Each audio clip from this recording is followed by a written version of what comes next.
Hi, today I'm going to show you how to create assignments within Schoology. So once you're in your course, you're going to click Add Materials and then Add Assignment. I have learned through using Schoology for the last year that naming conventions are really nice to use because then it allows students and teachers to find things easily. So I've been labeling things Unit 1. I teach ELA, so a lot of times I'll label it Unit 1 Reading. And then I'll label it Unit 1 Writing so that the kids can see the difference and know the difference. We'll call this Unit 1 Reading Review for Test. And down here in this box, this is where you add your details for your instructions for how the students are going to complete the assignment. So I might say complete the attached Google Doc and turn in before the test on Wednesday.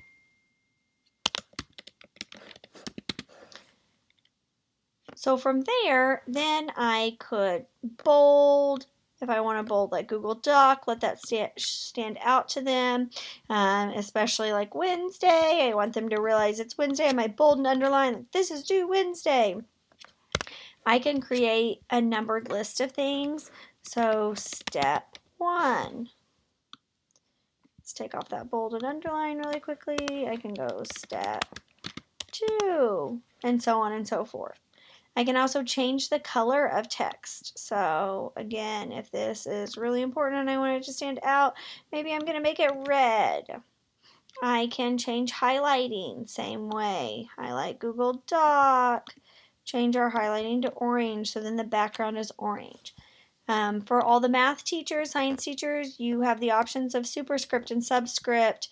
You have all this stuff up here for your rich text editor like you would normally have. You have your link to quickly link something, but this is the best part where you have your insert content. You can insert images.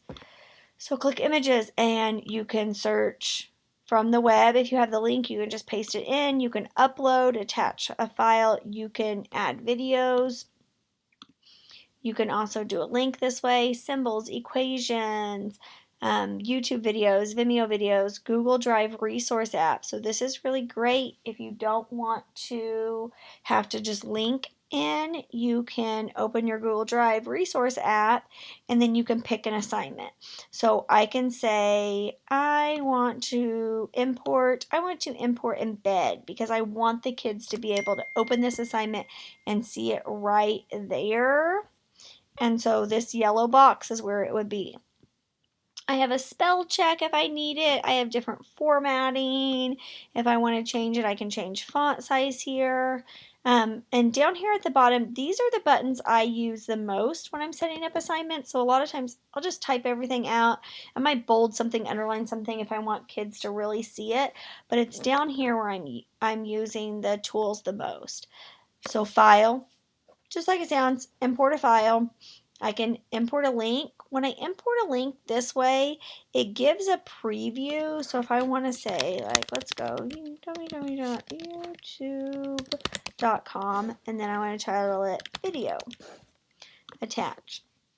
So it attaches the link down here, and it actually will show a little preview. So this is great for the kids if you want them to be able to see a quick preview of a video they're going to watch, a link they're going to go to. Another option is the resource. So you can pull in resources that you have already uploaded. You can pull in resources from a group. So you can share resources with another teacher. You can pull in pages, assignments, things like that. You can pull in resources from apps. So again, from YouTube, you can pull in a video. From Vimeo, you can pull in a video. The Google Drive resource app, you can pull it in that way also. So there's a couple different ways you can attach. When it's attached from resources, so if I were to attach this, then let's say I want to just import, I can either import the file. So if I import the file, it's not going to be the Google Drive. It's going to be like a downloaded file. It's not going to be the Google Drive link. So I can also import link, and it'll import the link, and rather than being embedded up here like it is, it's just linked down here, and you can click on it and the kids can click on it, it'll take them right there. You can also quickly add an audio or video recording. I love this. I can click audio. I can launch the audio recording tool. I can give the kids auditory instructions. So especially if I'm going to be out, if I'm going to have a sub, I love to give them instructions verbally, because I think that my students have that relationship with me already, that they focus and they pay attention to me because we have that relationship and they know I mean business and this is what needs to get done. And then your other option is an external tool. I don't really use the external tools at all. It's a more advanced thing that I haven't gotten into. So then, of course, you have your due dates. I have learned a quick little tip is to always put due dates on assignments, because if you don't put due dates on assignments, they actually don't show up on the upcoming events or on the calendar. So as you use Schoology more, you'll see on the right side that the kids will have upcoming assignments, overdue assignments, those kind of things. If you don't have dates, then it never shows up on the overdue because it doesn't know that it's overdue. It never had a date attached to it. And then you can pick a category. So you can either create a new category, you can call it ungraded. So if it's ungraded, then it'll never flag you to grade this assignment, or a reading category.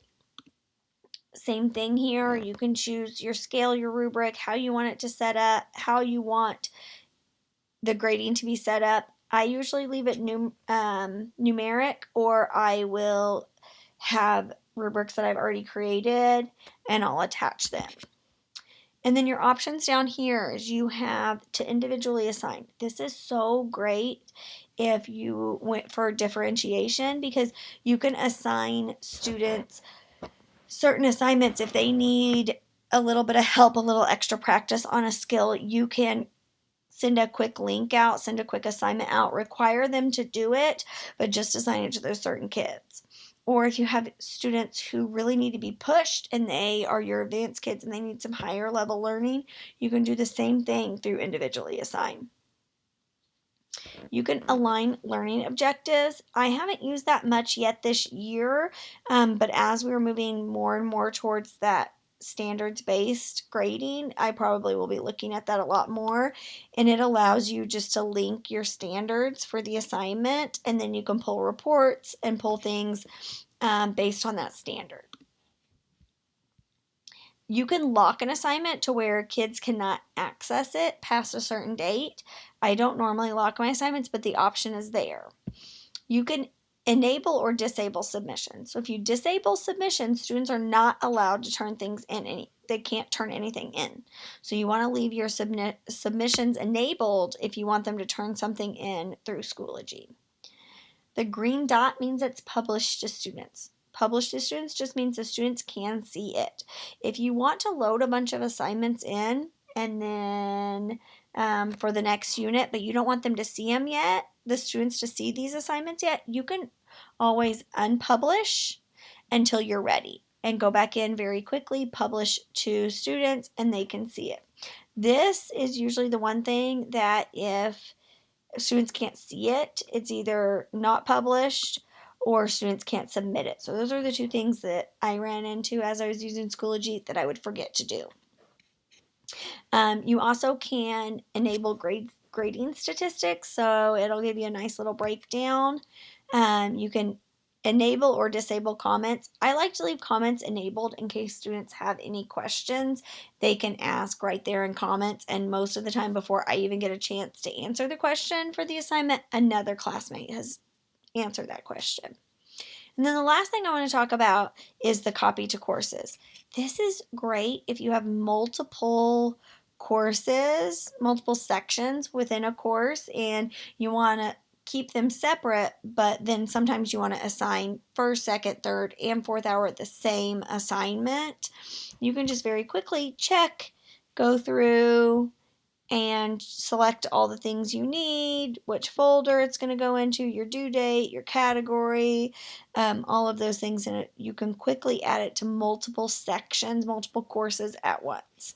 Then all you'll do is click create, and your assignment is created. And if you'll see, we have our 2 assignments, Unit 1 practice assignment that was already there, and then Unit 1 reading review for test we just created. The students will see this on the right hand side and under their upcoming as long as you have put a due date on the assignment.